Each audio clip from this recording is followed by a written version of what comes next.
혹시 매달 15일 즈음에 비트코인이 묘하게 움직인다는 사실을 알고 계셨나요? 이게 우연이라고 생각하기엔 너무 자주 반복이 되고 있습니다. 그리고 지금 그 패턴이 이번 달에도 다시 나타날 조짐을 보이고 있다는 분석이 나왔는데요. 이번 영상에서는 왜 매달 15일이 중요한 건지, 누가 그 뒤에서 비트코인을 사고 있진 않는지 끝까지 보시면은 다음 달 15일을 기다리게 될 이유까지 전부 다 풀어드려 보도록 하겠습니다. 먼저 지금 시장이 어떤 상태인지부터 짚고 가야겠죠. 이 비트코인 가격 기준으로 1억 2천만 원 근처에서 움직이고 있는 상황이고, 코인데스크라는 외신이 흥미로운 신호 하나를 짚었는데요. 비트코인 200일 이동평균선이라는 선을 위로 뚫고 올라갔다는 사실입니다. 지난 200일 동안 비트코인 평균 가격이 어디였는지를 그어놓은 선이 200일 이동평균선인데요. 비트코인이 그 선 위로 올라갔다는 것은 최근에 분위기가 평균보다 좋아졌다는 뜻이겠고, 이 신호가 마지막으로 나왔던 게 지난 2020년 9월달입니다. 그리고 그 뒤에 어떤 일이 있었는지 아마 많은 분들께서 알고 계실 거예요. 강력한 비트코인 폭등으로 이어졌었죠. 그리고 여기까지 들어보시면 그냥 또 호재인가 싶으실 수가 있는데, 진짜 이상한 부분은 지금부터입니다. 미국의 스트래티지라는 회사가 있어요. 이 회사가 무슨 일을 하느냐? 사람들한테 돈을 빌려가지고 비트코인을 사들이는 회사입니다. 그리고 이게 직업입니다. 근데 이 회사에 STRC라는 특이한 상품이 하나 있었고, 이름이 조금 어렵죠. 쉽게 말씀드리자면 회사가 발행한 일종의 채권과도 같은 건데요. 사람들이 이 상품을 사면은 회사는 매달 말에 이자를 줍니다. 근데 이자 받을 사람들을 누구로 정하느냐? 매달 15일에 이 상품을 가지고 있는 사람입니다. 그리고 여기서 사람들의 행동을 한번 상상을 해보세요. 매달 15일 그 상품을 들고 있어야 이자를 받을 수 있다 보니까 사람들은 15일 전에 미리미리 사두려고 할 겁니다. 그러면 그 상품 가격이 자연스럽게 올라가겠죠. 원래부터 정해진 가격이 한화로 약 15만 원이거든요. 그 근처까지 가격이 회복된다. 스트래티지라는 회사는 그 타이밍에 똑같은 상품을 또 찍어서 시장에 내다 팔 겁니다. 그렇게 받은 돈으로 비트코인을 살 거고, 이게 무슨 의미인지 한번 천천히 곱씹어 보세요. 매달 15일을 향해서 자동으로 돌아가는 매수 기기가 하나 있는 건데, 회사가 의지가 있어서 사는 게 아니라 시스템이 그렇게 굴러가게 만들어져 있다는 겁니다. 실제로 지난 11월 11일 이 STRC 가격이 다시 15만 원 근처까지 회복이 됐고요. 거래량도 올해 4월 15일 이후에 가장 많았다는 게 이 K33이라는 리서치 기관의 분석입니다.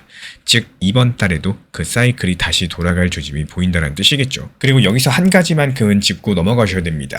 같은 리서치에서 이번 달은 회복 속도가 조금 더디고 추가 매입 규모가 1비트코인에 그쳤다라고도 말을 했어요. 그러니까 이 패턴이 이번 달에도 똑같이 강력하게 작동할지는 이 지금까지 공개된 자료만 봤을 때 아직 확실하진 않습니다. 근데 분명한 거는 이 패턴 자체만큼은 살아있다. 시장이 그리고 그거를 지켜보고 있다는 사실이겠습니다. 여기서 더 재밌는 건요. 이 델파이 디지털이라는 분석기관이 이런 말을 했습니다. 스트래티지가 비트코인을 사들이는 비용이 점점 더 비싸지고 있더라고요. 예전에는 회사의 주식을 비싸게 판다거나 또 저렴한 이자로 돈을 빌려서 비트코인을 살 수 있었죠. 근데 지금은 그게 어려워졌습니다. 그래서 어쩔 수 없이 들고 온 게 아까 말씀드린 그 STRC라는 상품인데, 여기서 회사가 사람들한테 줘야 되는 이자가 무려 연 11.5% 규모입니다. 쉽게 말씀드리자면은 비트코인 매수하기 위해서 회사가 점점 더 비싼 돈을 빌리고 있다는 뜻이겠고, 그런데도 멈추지 않습니다. 왜냐면 2028년에 큰 빚을 갚아야 되는 시점이 다가오고 있는 상황이고요. 그때까지 비트 가격이 충분히 올라야지만 회사가 살아남기 때문입니다. 그리고 여기서 조금 소름 돋는 부분이 나오는데요. 스트래티지는 비트코인을 안 살 수가 없는 상태라는 겁니다.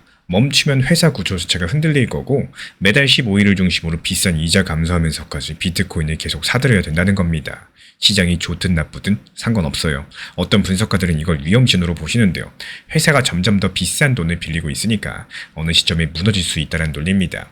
그리고 어떤 분석가들은 이걸 강제된 수요로 봅니다. 누군가가 비트코인을 계속 사야만 되는 구조라고 했을 때 가격이 그만큼 바닥에서 받쳐질 가능성이 높다라는 뜻이겠죠. 이렇게 똑같은 사실을 두고도 여러 가지로 해석이 갈리고 있는 상황인데, 하나로 한번 묶어보겠습니다.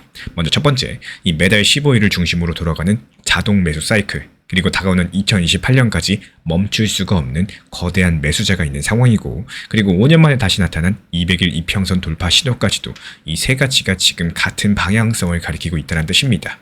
그러면 앞으로는 어떻게 흘러갈 가능성이 가장 높을까요? 지금까지 공개된 자료만 놓고 보시면은 이번 달 15일 전후로 STRC 가격이 다시 정상가 근처로 회복되는 경우 스트래티의 추가 비트코인 매수가 한 번 더 발동될 가능성이 높겠습니다.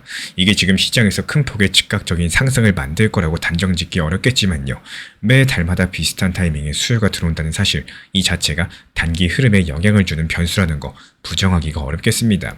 그리고 이런 패턴들이 200일선 돌파라는 큰 그림과도 겹쳤다라는 거, 이번 달이 조금 더 평소보다 주목받고 있는 이유겠죠. 다만 이거 한 가지만큼은 분명히 해줄게요. 이번 달에 추가 매입이 1비트코인에 그쳤다는 K33의 분석처럼 이 사이클의 힘이 예전만 못할 가능성도 있기 때문에 결국에 정리드리자면 매달 15일 중심으로 비트코인 수요가 자동으로 들어오는 구조가 작동 중에 있고요. 그 뒤에서 멈출 수 없는 매수자가 있고요. 마침 5년 만에 기술적인 신호까지도 전부 겹쳤습니다. 이 세 가지가 우연히 같은 시점에 모였다는 사실 그 자체로서도 이번 달을 더욱더 재미있게 만드는 이유겠죠.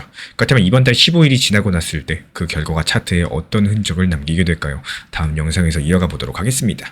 내가 얼마나 대응을 잘 할 수 있느냐 이걸 생각하면서 시장에 맞춰 나가는 태도 자체가 정말로 중요합니다. 조금 더 쉽게 한번 설명을 드리자면요. 만약에 내가 어떤 A라는 알트코인을 매수했다고 가정을 해보겠습니다. 상승할 거다라는 이 100% 상승할 거다 이렇게 생각만 하시고 매수를 해버린다. 그렇다면 결국에 하락했을 때 대응이 불가능하겠죠. 하지만 하락했을 때를 어떻게 대응하겠다 이렇게 최소한의 미리 생각을 해놓고 여기서 매매를 접근하신다면은 비중 조절을 당연히 할 수밖에 없게 될 겁니다. 그리고 하락했을 때도 물타기 등을 통해 가지고 빠져나온다거나 오히려 더 만족할 만한 결과를 만들고 나올 수가 있다. 이렇게 말씀을 드려요. 제가 안내드리는 단기 종합방에서도 시장 흐름에 맞춰 가지고 항상 비중 조절하고 만약에 하락하더라도 비중을 조절을 했었기 때문에 이렇게 물타기 이후에 효율적인 대응 자체가 가능하고 빠져나올 수 있도록 안내까지도 도움을 드리고 있는 이유이기도 하겠습니다. 지금 시장을 급하게 생각하실 필요가 전혀 없는 상황이고요. 항상 말씀드리지만 내가 모르는 해외 거래소, 선물 매매 이런 거 이상하다 싶으면 항상 조심하셔야 되는 시점입니다. 무조건 업비트, 빗썸, 현물 매매로서만 안전하게 운영하시길 추천을 드리고 이자 준다? 이런 것들도 반드시 조심하셔야 돼요. 그냥 업비트, 빗썸, 현물 매매로만 안전하게 하시면 되겠습니다. 이번에 리플 시장에서 한 가지 사건이 조용히 벌어졌습니다. 분명히 호재인데 차트는 꿈쩍도 안 하고 있는 상황이에요. 그리고 이번 사건은 지난 1월달 이후에 처음 있는 일입니다. 그럼 여기서 한 가지 이상한 질문이 떠오르겠죠. 아니 호재가 터졌는데도 가격이 움직이지 않는다. 그럼 이건 시장이 호재를 못 알아본 건지 아니면 누군가가 가격이 상승하기 전에 조용히 더 매집을 하고 있는 건지 이번 영상 통해서 이 두 가지 중에 어느 쪽이 더 진실에 가까울지에 대해서 이 공개된 데이터만 가지고 차근차근 짚어드려 보도록 하겠습니다. 먼저 솔직하게 한번 여쭤볼게요. 요즘 리플 차트 보시면서 답답하지 않으셨나요? 비트코인은 상승하고 다른 알트들도 전부 다 들썩이고 있는데 리플은 어딘가 모르게 무거워 보이는 상황이죠. 뉴스를 커보면은 호재라는 단어들 맨날 같이 나옵니다. ETF가 들어왔고 규제도 풀렸고 결제 파트너십도 늘었고 여러 가지 호재들이 정말 많은 상황인데 정작 가장 조용한 건 XRP 차트입니다. 잠잠한 상황이죠. 그래서 많은 분들께서 똑같은 질문들 마음속에 항상 품고 계실 거예요. 도대체 리플 XRP 왜 안 오르냐? 그리고 이런 질문들에 대한 답을 말씀을 드리려면은 우리는 차트가 아닌 다른 곳을 볼 줄 아셔야 됩니다. 바로 시장 자금의 흐름인데요. 그리고 여기서 시장 자금의 흐름이라는 게 뭐냐면요. 이 차트는 가격만 보여주지만 실제로 그 가격 뒤에서 돈이 들어오고 있는지 빠지고 있는지 이건 따로 추적해야지 알 수 있다는 뜻입니다. 그리고 그 추적 도구 중에 가장 신뢰도가 높은 게 바로 ETF 자금 흐름이에요. ETF 같은 경우는 큰 기관이라거나 자산운용사가 주로 사용하고 있는 통로이기 때문에 여기로 돈이 들어온다는 것은 개미가 아니라 큰 손이 움직였다는 신호로서 읽어볼 수가 있겠습니다. 그럼 그 ETF에서 무슨 일이 있었길래 5월 11일 이렇게 특별한 날이 될 수 있었을까요? 이날 하루 동안 리플 현물 ETF로 들어온 자금이 약 360억 정도였고 단순한 숫자처럼 들리실 수도 있는데요. 이게 왜 의미가 있느냐? 리플 현물 ETF가 처음 출시된 게 올해 1월 달이었습니다. 그때 첫날에 약 630억 정도가 들어왔고요. 그 이후로 4개월 동안 이 360억이라는 숫자를 단 한 번도 넘지 못했다는 사실입니다. 다시 말씀을 드리자면은 출시 첫날의 흥분이 가라앉은 뒤로서 4개월 내내 시장 자금 유입이 잠잠했다라는 뜻을 가지고 있어요. 그러다가 5월 11일 갑작스럽게 그 잠잠하던 흐름이 다시 깨어났다라는 거죠. 그리고 여기까지만 들어보시면 이렇게 생각하실 수 있습니다. 아니 그래서 자금이 조금 들어왔다는 거 아니냐? 그게 뭐 그렇게 대단하냐? 맞습니다. 단순하게 일일 유입 데이터 하나만 가지고는 큰 결론을 내릴 수가 없어요. 근데 비슷한 시기에 또 하나의 데이터가 또 조용히 신기록을 세우고 있습니다. 여기서부터가 진짜 핵심인데요. 이 센티멘트라는 데이터 분석 기관이 발표한 자료를 따져보면은 리플을 1만 개 이상 보유하고 있는 지갑의 개수가 지금 역대 최고치를 찍고 있다라고 해요. 무려 33만 2230개인데요. 지갑 한 개당 1만 개씩 들고 있다라는 건데 한국 돈으로 환산하면은 한 지갑당 대략 수천만 원어치 이상을 들고 있는 큰 보유자들이란 뜻입니다. 이렇게 큰 지갑이 33만 개를 넘어섰다라는 건요. 오히려 리플 XRP에 대한 저점 매집세가 늘어났다라고 볼 수가 있는데 여기서 더 중요한 사실 이 숫자가 작년 6월부터 단 한 번도 꺾이지 않은 채로 계속해서 우상향 증가하고 있는 수치를 보여주고 있다는 거예요. 지난 11개월 동안 한 번도 줄어들지 않았습니다. 그렇다면 앞으로 어떻게 될까요? 계속해서 늘어날 확률이 상당히 높을 수밖에 없겠죠. 점점 XRP 공급 물량은 묶이고 있다는 뜻입니다. 그리고 이쯤 되면 우리 구독자분들 머릿속에서 두 개의 그림이 겹쳐 보이기 시작을 하실 거예요. 한쪽에서 잠잠하다 못해가지고 답답한 가격 차트가 있습니다. 또 다른 한쪽에서는 ETF로 큰 자금들이 다시 들어오기 시작을 했고, 큰손 지갑은 11개월 내내 들어왔다는 데이터가 존재하고요. 이 두 가지 그림이 같은 시점에 또 같은 자산에서 동시에 벌어지고 있다는 사실입니다. 보통은 이렇게 잘 안 어울리죠. 시장 자금이 빠지면 가격이 빠지고, 또 시장 자금이 들어오면은 가격이 상승을 합니다. 근데 리플은 시장 자금이 들어오고 있는데 가격이 오르지 않고 있죠. 이걸 시장용어로 다이버전스라고 부르는데, 어려운 말 같지만 그냥 어긋남이란 뜻이에요. 가격과 시장 자금의 방향성이 어긋나 있다는 뜻이겠죠. 자, 그렇다면 여기서 당연히 한 가지 의문이 생길 겁니다. 아니, 시장 자금은 계속 들어오고 있다는데 가격이 상승을 안 한다. 이상하죠. 그러면 그 자금만큼 누군가 팔고 있다는 얘기겠습니다. 그게 과연 누굴까요? 지금까지 공개된 자료를 살펴보면은 두 가지 가능성이 거론이 되고 있어요. 먼저 첫 번째, 단기 트레이더들이 차익 실현을 계속해서 하고 있다는 해석입니다. 짧게 먹고 빠지는 분들이 매물을 던지면서 가격이 올라가지 못하고 있다는 겁니다. 그리고 또 한 가지, 오랜 시간 들고 있던 초기 보유자들 중에 일부가 분산해서 매도하고 있다는 해석인데요. 어느 쪽이 더 큰 비중인지는 외부에서 정확히 알 수 없겠지만, 여기서 분명한 점은 누군가는 팔고 있고 또 누군가는 사고 있다는 그 사실 자체고, 사는 쪽이 큰 손이라는 신호가 데이터에 나타나고 있다는 사실입니다. 이게 왜 소름이 돋는 그림이냐? 11개월 동안 큰손 지갑이 한 번도 줄어들지 않고 늘었다는 건요. 가격이 빠질 때도 늘었고, 횡보할 때도 늘었고, 올라갈 때도 늘었다는 뜻입니다. 즉, 지금 시장이 어떤 상황이든 상관없이 계속해서 모으는 쪽이 있었다는 사실인 건데, 그리고 그 모으는 흐름 위에서 5월 11일 ETF 자금 유입 반등이 얹어졌다는 거예요. 개미들이 답답해서 자리를 비운 사이에 이 큰 돈은 조용히 손바뀜을 진행하고 있었다는 이런 그림들이 데이터로 그려지고 있는 겁니다. 물론 여기서 딱 한 가지 반드시 짚고 가셔야 될 부분이 있습니다. 이 데이터가 곧 가격 상승을 보장하지는 않는다는 사실인데요. 큰 손들이 모은다고 해서 다음 주에 가격이 오른다? 이런 법은 없겠죠. 지금 시장은 거시 환경, 미국 금리, 비트코인 흐름 같은 이런 더욱더 큰 변수들에 따라서 얼마든지 방향성이 꺾일 거기 때문에, 그래서 이런 데이터들 보시고 지금 사면 무조건 상승한다, 이렇게 결론 내리는 거는 위험하다라는 말씀을 드리고 싶습니다. 우리가 지금 확인한 건 어디까지나 이 시장 자금이 조용히 들어오는 중이다, 이런 사실 하나겠죠. 그럼에도 불구하고 지금 시점에서 가장 가능성 높아 보이는 시나리오는요, 만약에 ETF 자금 유입이 5월 11일을 시작점으로 해가지고 앞으로 2주에서 4주 정도 더 이어진다.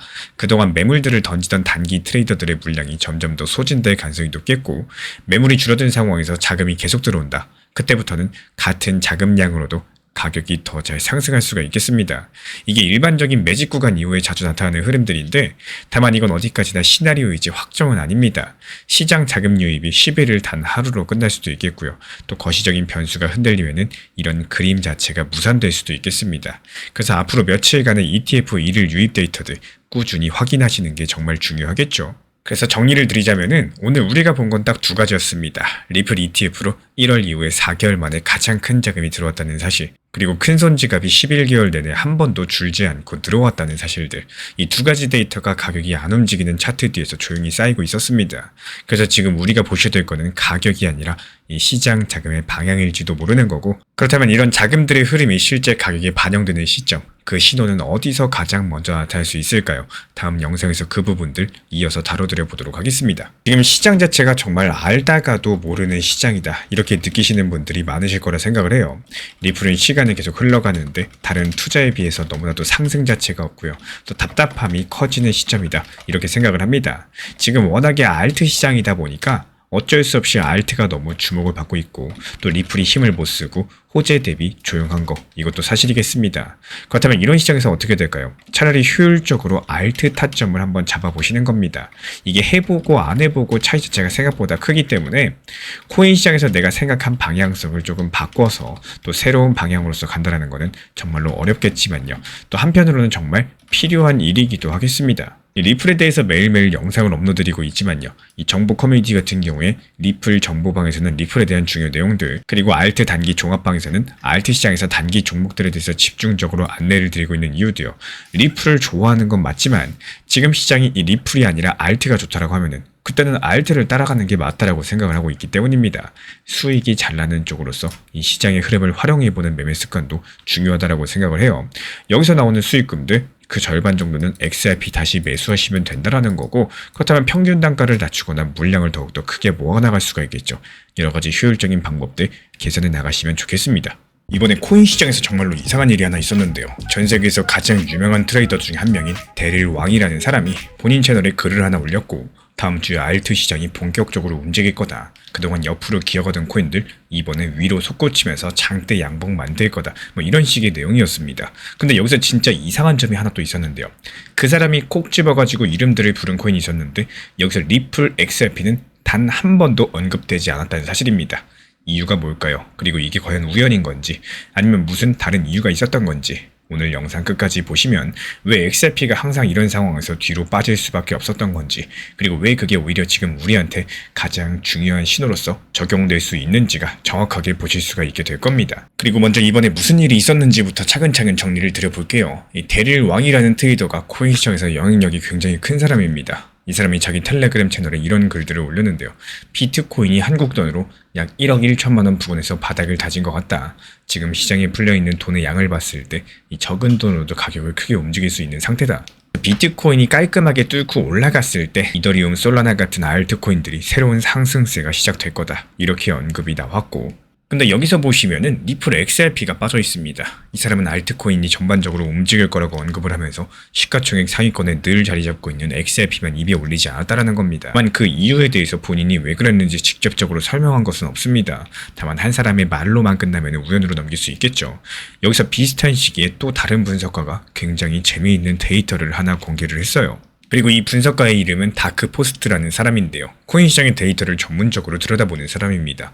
이 사람이 알트 시장 전체 구조를 분석을 해봤더니 정말로 놀라운 숫자가 하나 나왔고, 현재 전 세계에 떠다니는 알트코인이 약 5,100만 개 정도라고 합니다.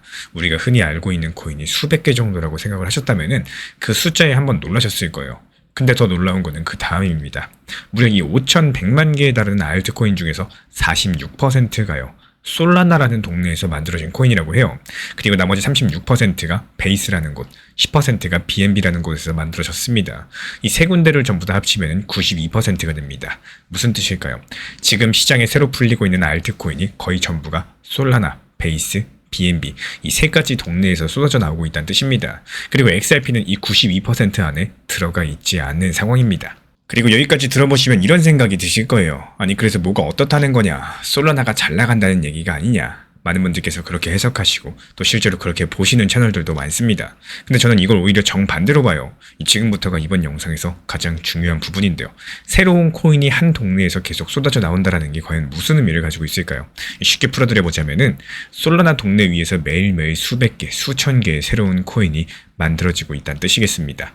이 사람들이 솔라나 동네에 들고 들어온 돈, 그 안에서 수천 개의 코인으로 쪼개질 거고, 한정된 돈들이 점점 더 많은 코인으로 나뉘다 보니까 한 코인당 돌아가는 돈들은 자꾸 줄어들 수밖에 없겠죠.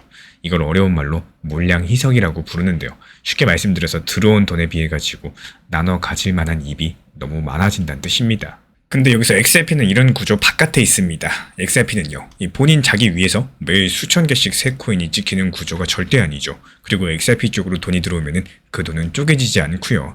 XRP 한 자리로 모이게 됩니다. 이 똑같은 1조 원이 들어와도 솔라나 쪽으로 가면은 수천 개 코인이 나눠 갖게 돼요. 근데 XRP 쪽으로 1조 원이 가면 어떨까요? XRP 하나가 오롯이 그 돈을 전부 다 받게 된다는 겁니다. 이 차이가 지금 다른 채널들에선 잘 짚지 않고 있는 포인트인데요. 그리고 여기서 한 번 더 묵직한 데이터가 나옵니다. 비트코인 운영사를 운영하는 피에르 로시아드라는 사람이 있는데요. 이번 사이클이 과거랑 완전히 다르게 될 거다. 이런 분석을 내놨어요. 2015년, 2018년, 2022년 이때 과거 하락장에서 비트코인이 고점 대비 거의 80% 가까이 빠졌습니다. 엄청난 폭락세를 견디면서 상승을 해왔었던 건데, 근데 이번에는 그 정도로 빠지지 않고 있죠. 고점 대비 해봤자 40에서 30% 정도 빠진 상황입니다. 이유가 뭘까요? 지금 미국에서 비트코인을 사들이고 있는 ETF라는 상품, 이쪽으로 들어온 돈이 누적으로 80조가 넘었기 때문인데요. 그리고 기업들이 직접적으로 비트코인을 매수해서 회사 금고에 쌓아두고 있는 상황이기 때문에 옛날 같은 경우에 이 개인 투자자끼리만 사고 팔던 시장에서 이제는 큰 돈들, 이 세력들이 들어와가지고 바닥을 받쳐주고 있다는 뜻이겠습니다. 그리고 이제 마지막 점을 찍어 보겠습니다. 이게 이번 영상에서 진짜 중요한 부분들인데요. 이 큰 돈이 처음으로 들어간 코인은 비트코인이죠. 그건 이미 확인이 된 상황이고, 근데 이 큰 돈이 다음으로 과연 어디로 갈 수 있을까요? 미국에서 최근에 클래리티법이라는 법이 진행 중에 있는데, 쉽게 말씀드리자면 어떤 코인이 합법적으로 안전한 코인이고 어떤 코인이 그렇지 않는지를 명확하게 정해주는 법입니다. 이 법이 정해지면 큰 돈을 굴리는 기관들이 안심하고 살 수 있는 코인이 정해지겠죠. 비트코인 다음으로 미국에서 법적인 지위가 가장 명확한 코인이 어떤 코인일까요? 지금까지 공개된 자료 살펴봤을 때 XRP가 그 후보 중에 하나로서 자주 거론이 됩니다. 왜냐면 XRP 같은 경우는요, 이미 미국 법원에서 한 차례 정리가 끝났던 코인이죠. 우리 구독자분들도 알고 계시는 것처럼 SEC를 상대로 부분 승소했습니다. 정확하게 XRP다라고 해서 단정 말씀드리는 건 아니겠지만요.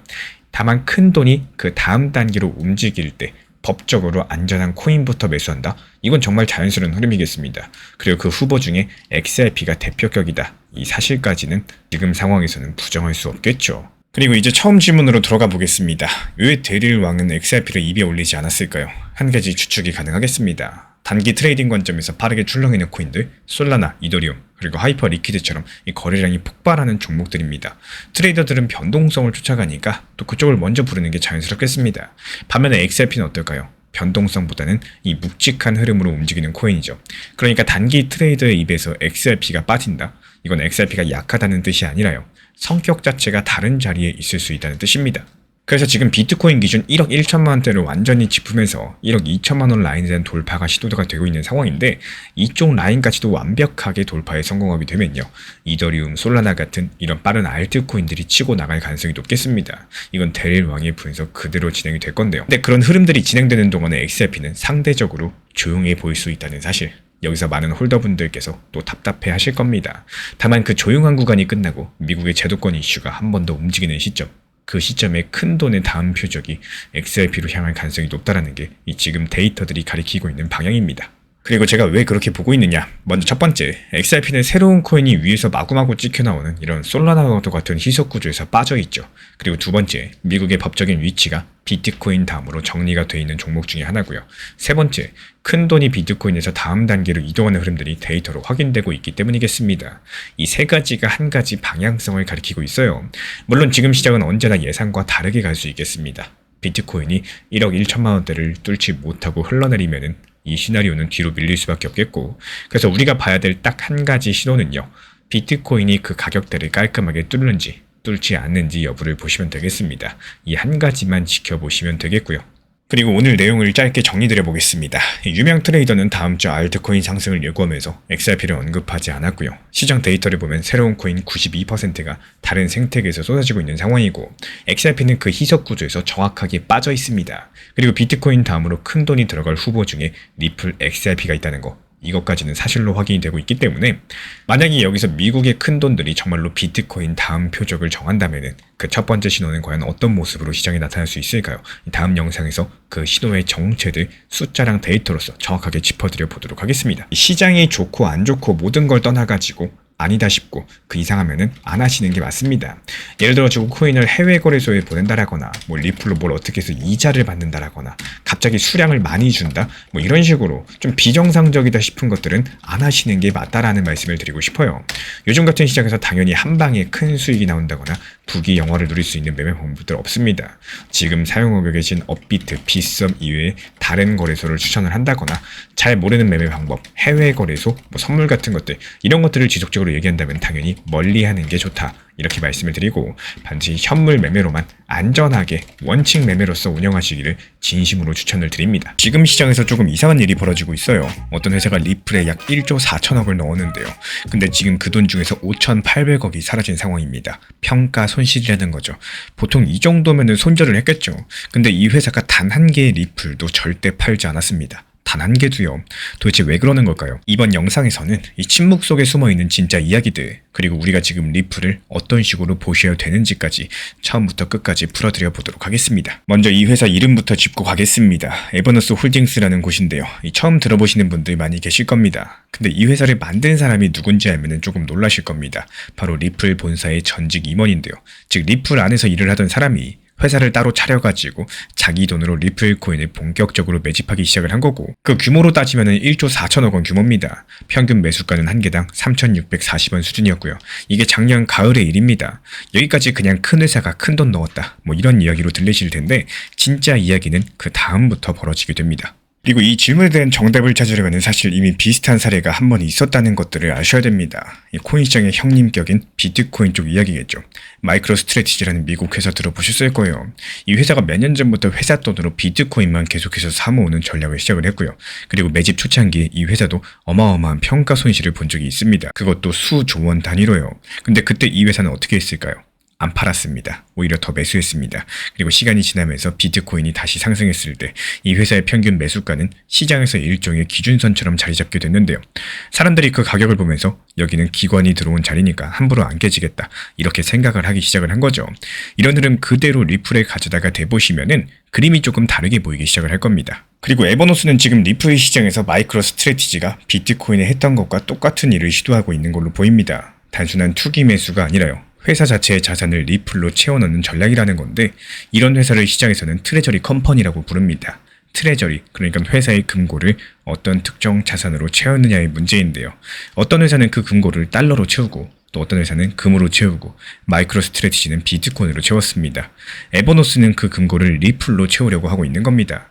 그래서 단기적인 등락이 그들에게 큰 의미가 없다라는 거고, 오히려 가격이 빠질수록 더 매수할 가능성이 높겠죠. 지금 이 사실 한 개만 이해하셔도 지금 상황이 완전히 다르게 보이실 텐데요. 그리고 여기서 한 번 더 깊이 들어가 봐야 될 부분이 있습니다. 바로 그들의 평균 매수가 약 3,640원이라는 숫자인데요. 이 숫자가 그냥 단순한 매수 가격일 뿐이라면 우리에게는 큰 의미가 없겠죠. 근데 마이크로 스트레치 사례에서 봤던 것처럼요, 큰 기관들의 평균 매수가 자체가 시간이 지나가면서 시장의 심리적인 바닥이 되는 경향성이 강합니다. 왜냐하면 그 가격 아래에서는 그 기관이 손실 상태에 있기 때문에 시장 참여자들이 여기서는 그들이 더 사모을 것이다, 이렇게 예상을 할 수밖에 없거든요. 그리고 그 예상이 실제 매수세를 만들어냅니다. 즉 3,640원이라는 숫자가 지금은 그냥 누군가의 손실 가격일 뿐이겠지만요, 이게 시간이 지나면은 시장 전체가 의식하는 가격대가 될 수가 있다는 거고, 실제 역사 패턴 사례로도 합리적으로 추론할 수 있는 부분들입니다. 그렇다면 이런 흐름들이 머릿속에 그려지기 시작을 했을 때 다음 질문이 자연스럽게 따라오게 되는데요. 자, 그렇다면 앞으로의 XRP가 어떻게 될까? 이게 당연히 궁금해지겠죠. 지금까지 공개된 정보만으로 봤을 때 가장 가능성이 높은 흐름들 이렇게 됩니다.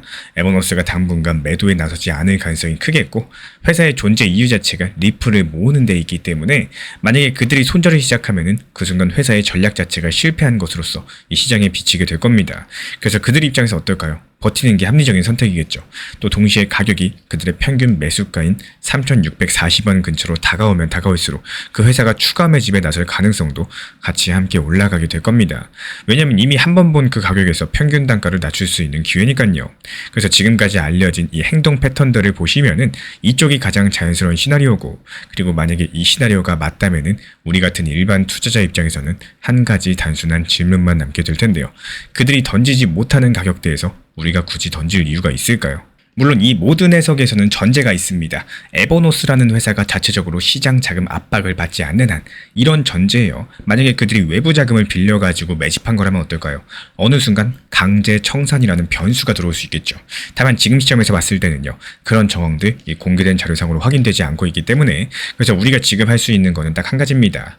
그들의 평균 매수가인 3,640원이라는 숫자를 머릿속에 새겨두시고요. 그 가격대 근처에서 시장이 어떻게 반응하는지를 차분히 관찰을 하시는 겁니다. 그래서 오늘 내용을 짧게 정리하면 이렇습니다. 어떤 회사가 5,800억을 잃고도 리플을 단 하나도 안 팔고 있고, 그 행동의 진짜 의미는 이 단순한 매집이 아니라요, 회사 자체를 리플로 채우는 전략에 있다라는 거. 그리고 그들의 평균 매수가 3,640원이 앞으로 시장의 새로운 기준선이 될 가능성이 가장 높다라는 거. 만약에 이런 트레저리 컴퍼니가 한두 곳이 아니라요, 여러 곳에서 동시에 등장을 한다면 리플 가격은 과연 어디까지 갈 수 있을까요? 그 이야기 다음 영상에서 풀어드리도록 하겠습니다. 알트 단기 타점을 운영해야겠다라고 생각을 하셨을 때 처음부터 많은 자금들, 또 많은 비중으로 하시는 것들 절대로 도움이 안 된다라는 말씀을 드리고 싶어요. 평소에 리플을 장기적으로 모아 나갔거나 아니면 단기 알트 타점에 대해서 관심이 없다가 최근에 단기 타점을 시작한다고 마음을 먹으셨으면은 이게 무리한 매매 방법보다도 차라리 정말로 작은 소액이라도 먼저 연습을 하고 알트 시장이 어떻게 흘러간다, 이런 것들을 알고 난 뒤에 비중을 조금씩 늘려야 되겠습니다.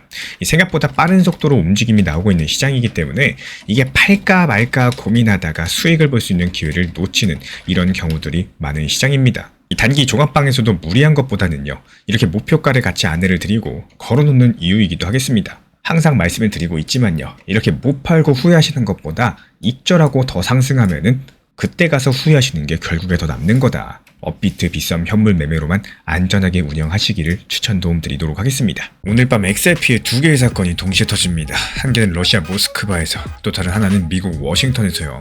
근데 이상한 게 있죠. 왜 하필 두 나라가 같은 날 같은 시간에 이 비트코인도 이더리움도 아닌 XRP를 건드리고 있을까요? 이게 과연 우연이 될지 이번 영상 끝까지 보시면요, XRP 1.5달러 돌파보다 훨씬 더 큰 그림이 보이게 되실 겁니다. 솔직한 말로 말씀을 드릴게요. 요즘에 리플 XRP 들고 계신 분들 많이 지치셨을 겁니다. 가격 자체가 2,000원대 초반에서 머물고 있고요. 호재라고 뜨는 뉴스들 다 봐도 그냥 그 자리 그대로입니다. 저도 마찬가지입니다. 근데 오늘은 분위기가 조금 달라요. 평소처럼 어디 거래소가 상장한다, 어느 회사랑 협업한다, 이런 정도의 수준이 아니라 국가 단위의 움직임이 동시에 일어나고 있는 상황입니다. 그래서 이번 이야기는 가격 얘기로 시작하진 않을 거예요. 그것보다 훨씬 더 위에 있는 그림들, 이것부터 보여드리도록 하겠습니다. 먼저 첫 번째 사건입니다. 오늘부터 러시아 모스크바 증권거래소에서 XRP 선물 거래가 시작됐고요. 선물이라는 말이 조금 어려우시면은 그냥 XRP 가격이 오를지 내릴지를 두고 큰 돈을 굴리는 정식 시장이 러시아에 생겼다, 이렇게 이해해 주시면 되겠습니다. 그것도 달러가 아니라 러시아 돈, 루블화로 진행이 될 텐데요. 여기서 의문이 하나 생길 수밖에 없겠죠. 아니, 러시아가 왜 비트코인 놔두고 XRP를 골랐을까? 근본적인 질문이겠습니다. 비트코인이 훨씬 더 유명한 상황인데 같은 날 미국에서 또 다른 일이 벌어집니다. 미국 상원은행위원회가 클래리티라는 법안을 심의할 거고요. 이름이 조금 어려운데 쉽게 말씀드리면 이런 내용입니다. 지금까지 미국에서 코인을 단속하던 SEC라는 기관이 있죠. XRP 홀더분들 이름만 듣기만 해도 진절머리가 나실 텐데 몇 년 동안 XRP 발행사 리플을 상대로 소송 걸고 괴롭혔던 그 SEC 맞습니다. 근데 이번 법안이 그 SEC의 권한을 절반으로 갈라가지고요, 다른 기관인 CFTC라는 곳에 넘기는 내용이 있고, 즉 미국 의회가 직접 나서가지고 SEC의 힘을 빼놓겠다는 겁니다. 309페이지 규모의 두꺼운 초안이 오늘 테이블 위로 올라갈 예정입니다.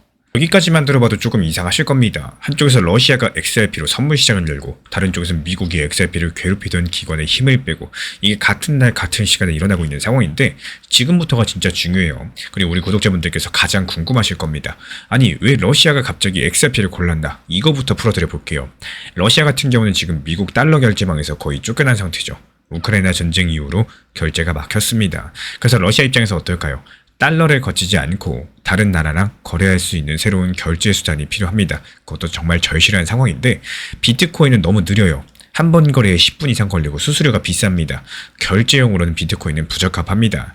이더리움도 마찬가지죠. 그 위에 미국 기업들의 영향력이 너무나도 강력하기 때문에 남는 게 뭐냐? 결제 속도 빠르고 수수료 저렴하고 미국 정부 영향에서 상대적으로 자유로운, 그게 자산이 바로 XRP라는 사실. 지금까지 공개된 자료 살펴보면요, 러시아가 XRP를 고른 이유는 단순 투자 상품이 아니라 결제 인프라로 보고 있다는 해석이 가장 가깝겠습니다. 그리고 여기서 한 단계 더 들어가 볼게요. 이게 진짜 소름 돋는 부분인데 같은 리플 XRP를 러시아 반대편에 있는 미국 월스트리트도 쓰고 있습니다. 얼마 전에 미국 최대 은행 JP모건 측에서 마스터카드랑 같이 XRP가 굴러가는 시스템 위에서 토큰화된 미국제 상원 테스트까지도 마쳤는데요. 분명한 건 미국에서 가장 큰 금융회사가 XRP 인프라를 실제로 써봤다는 사실이겠죠. 그러니까 그림이 이렇게 됩니다. 미국 달러에서 쫓겨난 러시아도 XRP를 쓰고 있죠. 미국 달러를 만드는 미국의 월스트리트도 XRP를 쓰고 있죠. 정치적으로 정반대 서 있는 두 가지 진영에서 지금 같은 리플 XRP 금융 인프라 위에 서 있다는 사실입니다. 그렇다면 이게 왜 중요할까요? 지금까지 코인은 그냥 오를까 내릴까 맞히는 게임이었죠. 근데 이번에 결이 좀 달라졌습니다. 국가랑 거대 은행들이 실제로 돈을 보내는데 쓰기 시작을 했다는 사실인 거고, 투기자산에서 결제 인프라로 자리를 옮기는 순간이라고 볼 수가 있겠어요. 물론 아직까지 초기 단계라는 점은 분명히 말씀을 드리겠습니다. 그리고 이쯤 되면 한 가지가 더 궁금해지실 텐데, 큰손들은 이런 흐름을 알고 있었을까? 여기에 대한 정답부터 말씀을 드리자면 이미 알고 있었던 것으로 보입니다. 지금 온체인 데이터를 추적해보면요, 작년 10월부터 지금까지 대형 보유자들이 약 7조 8천억 원 규모의 XRP를 매수했습니다. 개수로 따져봤을 때 약 41억 개 정도가 되는데요. 지금 시장에 풀려있는 XRP의 약 3분의 1에 해당하는 엄청난 양이고, 이게 지금 흩어진 매수가 아니라 큰 지갑들이 집중적으로 담겨준 물량입니다. 미국에서 출시된 XRP 현물 ETF, 여기도 지금 돈이 계속 들어오고 있죠. 지난 영상에서도 말씀을 드렸었지만 지금 하루에 360억 정도가 새로 들어온 적도 있었고, 지금까지 모인 운용자산이 1조 6,500억에 도달을 했습니다. 이 숫자만 보셔도요, 지금 일반 투자자들이 지친 사이에 다른 누군가는 조용히 자리를 잡고 있었다. 개미 털기가 진행되면서 개미들이 XRP 팔고 나가니까 이거를 큰손들, 대형 투자자들, 고래들이 전부 다 잡아먹었다. 이렇게 볼 수가 있다는 겁니다. 그럼 XRP 가격은 단기적으로 어떻게 될 수 있을까요? 지금 2,000원대 초반 라인에서 옆으로 횡보 중에 있는 상황이죠. 차트상 중요한 구간이 2,060원, 2,100원 사이고요. 여기를 거리랑 동반하면서 확실하게 돌파해주는 흐름이 나와준다면은 그동안 못 들었던 저항선 풀리면서 추가 상승 흐름이 나올 가능성이 커질 거고, 반대로 이번에 모스크바 거리량이 기대감보다 약하다거나 아니면 워싱턴 청문회 분위기가 미적지근하면은 다시 1,800원대 중반까지 한 번 더 흔들고 갈 수도 있겠습니다. 그래서 이번에 러시아의 선물 거래 시작이랑 미국의 SEC 권한 분산 법안 심의가 같은 날 겹쳤다라는 건요, 단순한 호재 2개 정도가 아니라 글로벌 결제 권력이 움직이고 있다, 이런 신호로 보시는 게 자연스럽겠고, 큰손들은 이미 7조 8천억 원어치를 모아놨고요. 자리를 잡았고, 단기 가격은 2,060원에서 2,100원 구간을 뚫느냐, 이게 핵심이 되어줄 겁니다. 그럼 마지막으로 한 가지만 같이 생각을 해볼게요. 러시아 월스트리트가 같은 자산을 쓰는 시대에서 우리는 이걸 그냥 또 하나의 알트로 봐야 될까요? 아니면 또 새로운 결제 통화의 시작으로 보셔야 될까요? 이번 이야기는 다음 영상에서 이어나가도록 하겠습니다.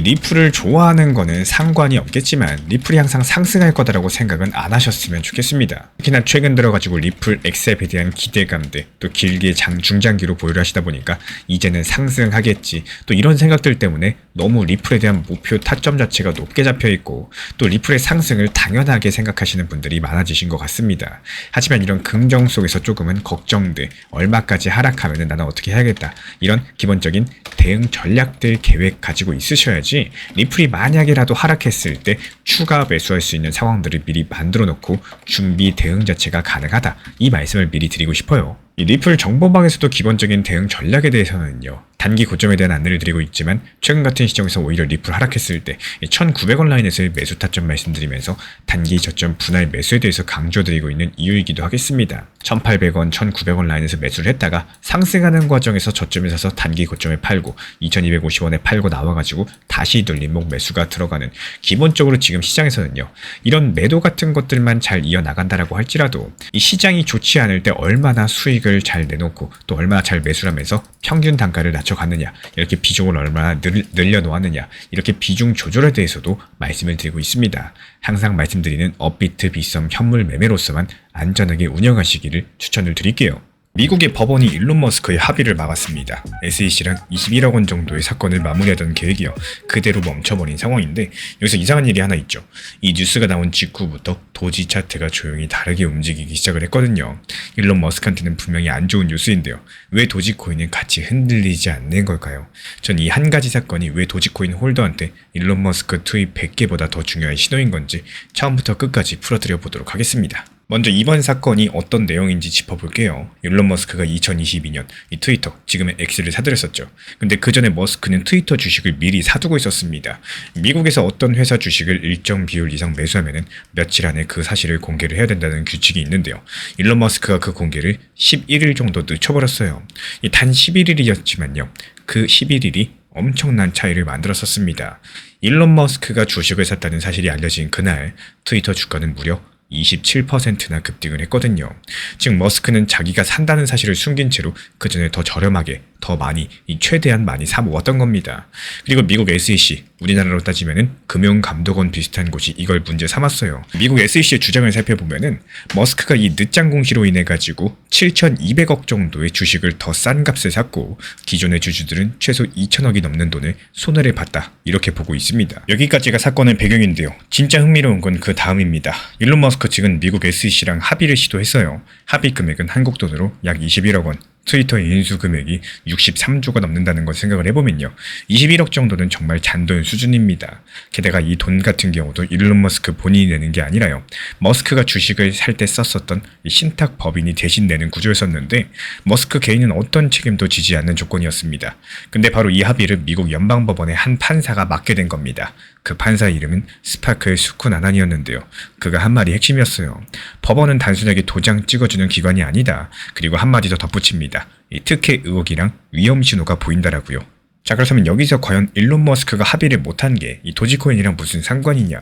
사실 저도 처음에는 그냥 머스크 개인적인 뉴스로만 봤습니다. 근데 자세히 보시면요. 이 사건은 머스크 한 사람의 이야기가 아니라 미국 규제당국이 지금 어떻게 움직이고 있나, 이거를 보여주는 그림입니다. 그리고 그 큰 그림 안에서 도지코인이 있습니다. 조금 더 깊이 들어가 볼까요? 최근에 몇 달간 미국 SEC가 보인 행동들, 여기는 특정 흐름들이 하나 있는데요. SEC는요. 코인베이스, 크라켄, 미국의 대표적인 두 암호화폐 거래소, 여기를 상대로서 이 소송을 잇따라 취하했었고 두 거래소 모두 트럼프 캠프에 후원을 한 곳들입니다. 그러니까 트럼프 라인에 있는 코인 관련된 기업들 전부 다 풀어주는 분위기가 만들어졌다라는 거고, 일론 머스크도 트럼프의 핵심 후원자고요. 행정부에서도 활동한 인물이죠. 그래서 21억 원짜리 합의안이 나왔을 때 지금 시장은 머스크도 같은 라인에서 부드럽게 끝나는구나, 이렇게 받아들였다는 겁니다. 근데 한 명의 판사가 그 흐름에 제동을 걸었다는 거고, 일론 머스크 한 명한테만 제동을 건 게 아니라요. 이 트럼프 라인 전체에 흐르고 있었던 부드러운 마무리 분위기에 대해서 균열을 낸 사건이다, 이렇게 볼 수가 있겠죠. 그리고 이제부터가 도지코인 이야기로 자연스럽게 넘어가는 지점입니다. 일론 머스크는 지금까지 주식시장에서 이 자기 영향력을 자유롭게 써왔었죠. 트윗 한 방에 테슬라 주가가 출렁였고요. 트위터 주식도 자기 페이스대로 모았고요. 근데 이번 판결로 인해서 무언가 분명해졌습니다. 앞으로 일론 머스크가 주식시장에서 공시 지연 같은 이 회색지대 행동을 했을 때 그걸 적당한 벌금으로 덮기가 훨씬 더 어려워졌다는 거고, 판사가 직접적으로 특혜 의혹이라는 단어를 꺼냈던 순간 그 다음 사건에서는 다른 판사들도 같은 시선으로 보게 될 겁니다. 일론 머스크 입장에서 봤을 때 주식시장이 점점 더 갑갑한 무대가 된다는 거죠. 그렇다면 일론 머스크는 과연 어디로 갈 수 있을까요? 여기서 도지코인이 등장을 합니다. 이 도지 같은 경우에 미국 SEC가 지금까지 이건 증권이라고 명확하게 분류한 적이 없는 자산인데요. 이게 무슨 뜻이냐? 일론 머스크가 주식에 대해서 트윗을 하면 이 공시 규정이나 시세 조정 규정 여러 가지가 빡빡하게 적용이 되고 있는데, 도지에 대해서 트윗을 한다는 것은 그 규정에 사각지대에 있다는 겁니다. 지금까지 공개된 자료를 보시면요. 미국 SEC는 도지코인에 대해서 이 별도의 소송이나 증권성 판단을 내린 적이 없습니다. 그래서 머스크가 가장 자유롭게 또 가장 적은 법적 리스크로 영향력에 대해서 행사할 수 있는 자산이 도지코인인 거예요. 주식시장이 좁아지면 좁아질수록 일론 머스크가 도지코인 쪽에 무게를 실을 만한 이유들 오히려 더 커질 수밖에 없겠죠. 여기까지 들어보시면 한 번쯤은 소름이 살짝 올라오실 수 있겠습니다. 왜냐면 머스크가 도지를 좋아한다는 것은 누구나 알고 있는 얘기겠지만요. 이 머스크가 도지코인을 왜 좋아할 수밖에 없냐? 여기에 대해서 규제 구조로 설명한 사람은 거의 없습니다. 일론 머스크가 단순하게 도지를 좋아하는 정도가 아니라 자기 영향력에 대해서 가장 안전하게 쓸 수 있는 자산이 도지코인이라서 계속해서 손에 쥐고 있는 겁니다. 이번 판결 자체가 그 이유를 더 분명하게 만들어준 사건인데요. 적어도 일론 머스크 입장에서는 이 도지코인의 전략적인 가치들 어제보다 오늘 더 올라갔다고 보는 게 더 자연스럽겠죠. 물론 단기적으로 도지코인이 바로 2배, 3배 상승한다? 이런 얘기를 드리고 있는 게 아닙니다. 이 도지코인이 다시 한번 180원 라인 돌파하면서 200원 라인, 그리고 장차 도지코인 500원 라인까지도 다시 한번 강력하게 돌파해주느냐, 이 단기 흐름이 상당히 핵심인데요. 그 돌파의 트리거가 될 수 있는 게 일론 머스크의 다음 행보겠고, X 안에 결제 기능을 본격적으로 붙이는 X머니라거나 테슬라 차량 구매에 도지코인 결제를 다시 꺼내는 카드라거나 이 두 가지 중에 한 개라도 구체적인 일정이 나온다. 그 순간 이번 판결로 더욱더 또렷해진 머스크의 도지 의존도가 가격에 반영될 가능성이 높겠죠. 여기서 한 가지 솔직하게 말씀드릴 부분이 있습니다. 이번 판결 자체가 도지코인의 무조건 호재다. 단정하기는 어렵겠지만요. 만약에 이 판사의 판단 자체가 또 다른 트럼프 라인 코인 기업 사건으로 번진다. 시장 전체가 일시적으로 위축될 수 있겠죠. 그럼 도지코인도 단기적인 조정을 피하지 못할 가능성이 높겠고, 다만 가장 가능성이 높은 시나리오 한 개만 꼽자면은 저는 이쪽으로 보고 있습니다. 일론 머스크가 앞으로 주식시장에서의 직접적인 노출은 줄여나가면서 자기의 영향력을 X랑 도시로 더 집중시키는 방향성으로 움직일 가능성이 크다라는 거. 왜냐면 이번 판결로 적당한 벌금으로 끝내는 길이 사실상 좁아졌고, 일론 머스크는 항상 가장 마찰이 적은 이런 것들로 자기 자원들을 옮겨온 사람이기 때문입니다. 이 시나리오가 맞아떨어진다면요, 도지코인에 대한 일론 머스크 밸류스는 앞으로 더 잦아질 가능성이 있겠고, 그때마다 단기적인 변동성이 커질 수밖에 없겠죠. 그리고 정리하면 이렇습니다. 이 미국의 법원이 일론 머스크의 합의를 막은 거는 표면적으로 봤을 때 일론 머스크한테 불리한 사건이겠지만요. 또 그와 동시에 일론 머스크가 왜 도지코인에 더 의존할 수밖에 없는지 이걸 보여주는 신호라고 볼 수가 있겠습니다. 머스크가 가장 안전하게 영향력을 쓸 수 있는 자산은 여전히 도지코인이고요. 이번 판결은 그 구조를 더 또렷하게 드러내고 있다는 사실. 그래서 도지 홀더분이시라면은 일론 머스크의 그 다음 트윗 한 줄보다도 이 판결문 한 줄을 더 무겁게 보셔야 될 시점입니다. 그렇다면 머스크가 이 좁은 길 위에서 도지코인의 어떤 카드를 가장 먼저 꺼내게 될까요? 알트코인이나 단기 타점에 대해서 활용한다는 거 어려울 수 있습니다. 하지만 지금 같은 시장에서는 이 필요한 상당히 중요한 매매 방법이다라고 판단이 되고 있는데요. 지금같이 리플 XRP가 조금씩 오르고 하락하고 또다시 조용하고 지루하고 답답할 때 조금 더 오르고 내리고를 반복한 시장에서는 생각보다 알트코인들의 힘이 정말로 강력하게 나오는 이런 경우들이 존재합니다. 쉽게 한번 생각을 해보자면요. 리플 상승했을 때 알트 떨어지고 또 알트 올라가면은 리플 하락하는 이런 경우들이 생길 수가 있다라는 거예요. 그래서 이런 시장 잘만 운영하셔도 수익 내기가 정말로 수월해지는데요. 이 단기 종합방에서도 지금 같은 시장에서는 알트에 대해서 말씀을 드리고 있는 이유들, 결국에 리플이 안 간다라고 했을 때 리플만 기다리고 손가락 빨기에는 너무나도 아쉬운 시장이기 때문입니다. 비중 조절만 좀 잘 해주시고요. 목표 타점에 대해서만 잘 찾아낼 줄 아신다면은 절대로 지금 시장 어려운 시장 아니다. 이 부분을 반드시 알고 계셔야 됩니다. 최근에 시장이 너무 답답하다 보니까 정보방 입장에 대해서 문의 주시는 분들께서 많아지셨어요.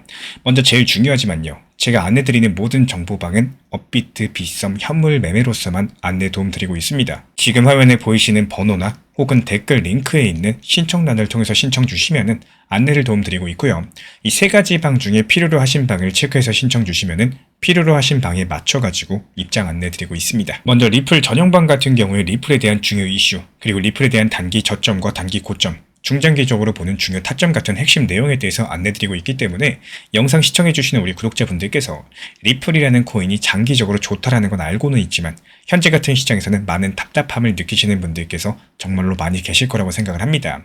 이 적당한 일부 비중은 단기 고점과 저점을 살려서 효율적인 대응을 만들어 가시고 또 오히려 중장기적으로 더 잘 가져가기 위한 효율적인 매매하시는 것들을 추천드려요. 그리고 두 번째로 종합 브리핑방입니다. 장기적으로 보기에 좋은 코인들과 현재 시장 흐름에 대한 중요 시장 이슈들, 브리핑 내용이나 리플에 대한 방향성, 락업 해제 일정과 여기에 따른 움직임들에 대해서 안내드리는 종합적인 방이다. 이렇게 생각해 주시면 되겠습니다. 그리고 마지막으로 단기 종합방 같은 경우는 말 그대로 단기 종목들에 대한 타점을 안내드리고 있는 방입니다. 이 단기 종목은 말 그대로 단기 종목답게 접근을 하셔야 되는데 욕심으로 인해서 타점을 너무 높게 잡아가지고 수익 실현을 못하거나 아니면 눈치 보기 매매를 하다가 이렇게 수익 실현의 기회를 놓치셨던 기억이 있으신 분들 지금 시장에서 정말 많은 상황인데요. 항상 비중 조절이 중요하고요. 매수와 동시에 목표 타점을 걸어 놓으면서 현실적으로 봤을 때 내 것으로 만들어서 마침표까지 잘 찍는 게 단기 매매의 핵심이다 생각을 해요. 단 여기서 중요한 거, 아무리 내가 좋아하고 시기가 좋고 스스로 괜찮다고 판단하셔도 몰빵 매매는 정말 위험하기 때문에 매번 말씀드리는 비중 조절 원칙 매매로 접근하시는 게 가장 중요합니다. 끝으로 항상 말씀드리고 있지만요.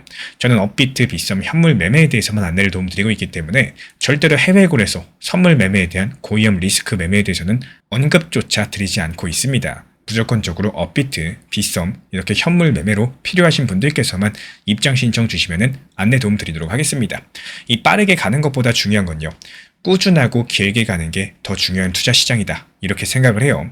건강한 비중 조절 원칙 매매 활용하시기를 늘 응원드리겠습니다. 이 리플 XRP의 매수 매도 타점은 순간의 판단이 전부예요. 그래서 우리 신사 채널에서는 시장의 숨결 하나하나까지 놓치지 않고자 모든 흐름들 실시간으로 모니터링 중에 있습니다. 이 단기 반등 구간이 열리는 순간 그 찰나의 기회 타점을 우리 구독자분들께 바로바로 전달드리기 위해서인데요. 우리 신사 채널을 이미 구독해주신 분들 중에서 실시간 커뮤니티방 참여를 원하신다면 지금 보이시는 번호로 문자 남겨주시면 되겠습니다. 이 혼자서 불안하게 바라보는 시장이 아니라요. 함께 흐름을 읽고 움직이는 경험들을 선사해 드리도록 하겠습니다.